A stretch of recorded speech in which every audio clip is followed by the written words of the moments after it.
Welcome to the Let's Slow Down Summer series. I'm your host, Anne Marie, and I'm here to help you surrender to summer with short weekly podcasts that focus on simplicity and ease. As a young podcast, it helps if listeners like you submit reviews and share the show, so please pass this along to a friend. Today, we have a returning guest. Gina Roof is here with us. She's a health coach. She runs Simply Balanced with Gina, and she's here to give us all a couple quick, easy health tips for summer. Hey, Gina. Hi, Anne-Marie. How are you? Thanks for having me back. I'm so excited to be here. Happy to have you. So summer can be, it's a big transition for a lot of people, whether you have kids or not. We are just going into a different time of the year, and there's a lot of barbecues and parties and things like that, which can make being healthy tricky. But there's also such great produce available this time of year. So that can make being healthy be a little bit easier. So can you give us a couple of things that we can do to just stay on track a little bit this summer? Sure, absolutely. Yeah, I love summertime. There's just something about it. It feels a little lighter. So the only problem is what I notice is sometimes when we have less structure in our lives, it's hard to, maintain the things that we do that help us to feel well.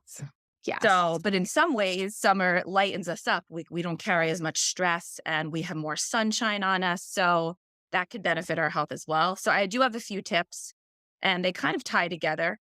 I think my first one would be the importance of understanding why staying hydrated is so important. And hydration, we think just water, right? Which is great. We want to be making sure that we're drinking water, typically sipping on water throughout the day. We think only to drink our beverages with our meals. And that could be problematic for a few reasons.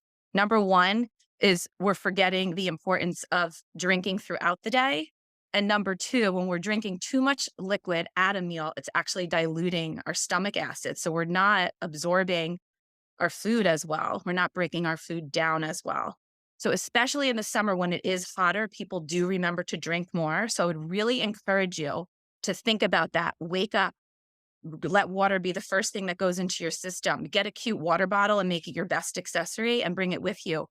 But you may need to go a little further than just plain water.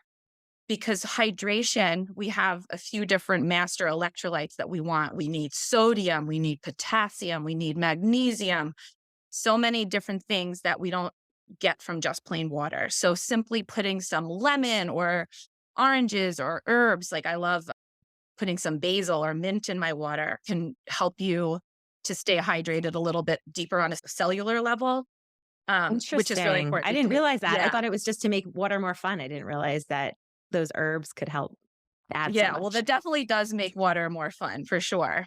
Especially if you get tired of just drinking plain old water, but you're actually benefiting yourself more. Cucumber in water. So yeah, we need to stay hydrated for all cellular function. Hydration helps with our energy. You're going to be sweating a lot more in the summer, so you want to be replenishing that. It also helps with detoxification. So we want to be escorting toxins out of the body. So when we're drinking a lot and urinating a lot, that's actually a good thing. So yeah, that's a big, big tip in the summer is to stay hydrated. And it also helps with skin and things like that, which kind of ties into my next tip, which is, taking care of your skin. So you can eat foods for hydration. So eating things, like I said, like cucumbers, but watermelons, tomatoes, strawberries, they're all really hydrating, but they also have plant chemicals in them that protect your skin from sunburn, which is really fascinating. A What? lot of people don't know that. Yes. I've never heard that. Wow. So, yeah. And watermelon is great for anti-bloat. So it's really good for, helping us, again, escort toxins out of the body. It's my favorite. So yeah, so eating foods that have a lot of hydrating things with beta carotene like carrots and vitamin C can actually be really good for the skin. And we want to protect our skin. But this segues me into still on this tip. And this might not be a popular opinion, but we want sunlight on our skin a little bit. There are so many health benefits of a little bit of sunlight on the skin. We need vitamin D. And the sun is our best source, even further than a supplement. We absorb it more. It helps us to make cholesterol in the body. Like we use cholesterol in the body and things like that. So many things happen when sunlight hits our skin at a cellular level. So my advice is always be careful in the sun because you don't want to overdo it. You don't want sunburn. However, if you can spend 5 to 10 minutes in the sun before applying sunscreen, you're really getting so many health benefits. Now, fairer skin, obviously, you're going to probably lean more towards like 5 minutes because if you know you start to burn right away, I was fortunate I have skin that does not burn easily. I have darker pigment in my skin, so you can typically tolerate a little bit more sun. So I do not like to lather up before I get to the beach, right? So I like to have a moment where the sun is just penetrating my skin safely, and then I apply my sunscreen. I do the same thing for my girls. And yeah, it could be a pain to wait and sometimes when you get to the beach, but it outweighs, the health benefits will outweigh the inconvenience. It's interesting. I have heard that before. Quick question. Does Yeah. sunscreen block the vitamin D? Yes, it will It block does. some of the Okay. important things that we're getting from the sun. And also, like, I would really be selective with your sunscreen. Like, that's somewhere that I might pay a few extra dollars just to make sure that you're not getting all of the harmful chemicals, which can be cancer causing just as much as the sun can. So really, really be careful of that. There are a lot of much better brands out there. I think we have much more awareness, but the cheaper and the easily accessible brands really do. When you read what's in them, it's like, oh my goodness. And you're slathering that all over your skin, and your skin is like a big mouth. It's just being absorbed. So you can absorb toxins through your skin. So just really being aware of that. Just quick side note, what's your favorite sunscreen to use? Yeah. So I like, I used to use Beauty Counter a lot. I still always keep that on hand. I like the Sun Bum. Oh, what's the one I can get? Bare, Bare, and I actually get Okay. that at TJ Maxx. So don't discredit TJ Maxx. They have some really good sunscreens there, some healthy snacks. I get my pink Himalayan salt there, which is great for hydration too. Adding a little, I forgot to say that.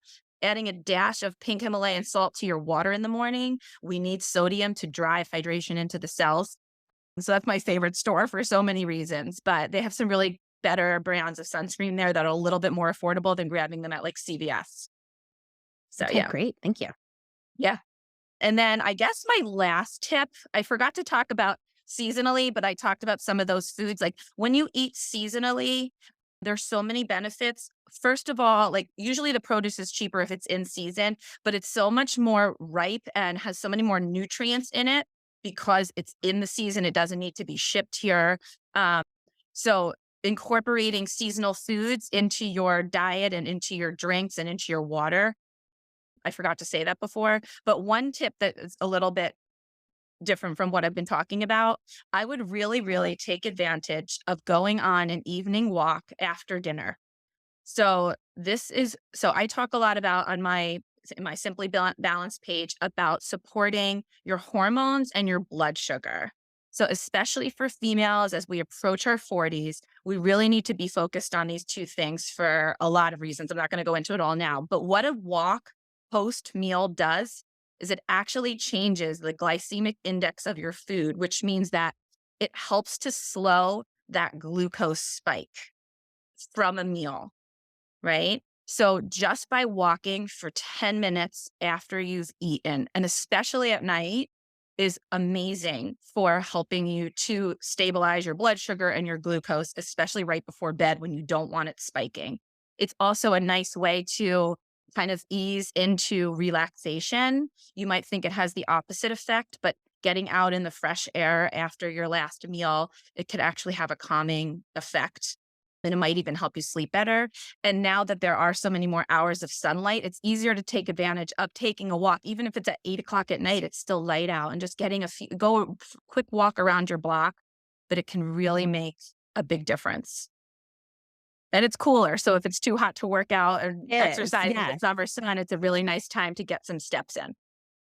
That's my favorite in the summer, like going out early morning or early For sure. evening are my favorite times of the summer days. And this is all about ease and simplicity. And I mean, you just gave us such great things to think about as we get into our new summer routines, but also just I'm thinking, the hydration and the lemon and herb water, starting our day with some ease. What a beautiful way to start the morning, having For that and sure. maybe sitting outside while you drink it.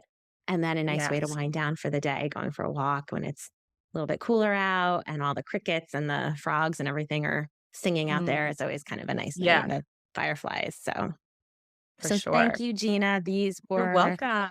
really great tips that are going to help everybody. And I we hope appreciate you so. coming back on the show. And hopefully, Anytime. come fall, we'll do a back to school edition with you, maybe. And Yes, for sure. we're That'd be not, great. but we're not going to think about that yet. No, let's enjoy summer. So thanks, Gina. And thank you, You're everyone, for welcome. joining me for this episode of the Summer Short Series. Wishing you a summer full of simplicity and ease and everything amazing.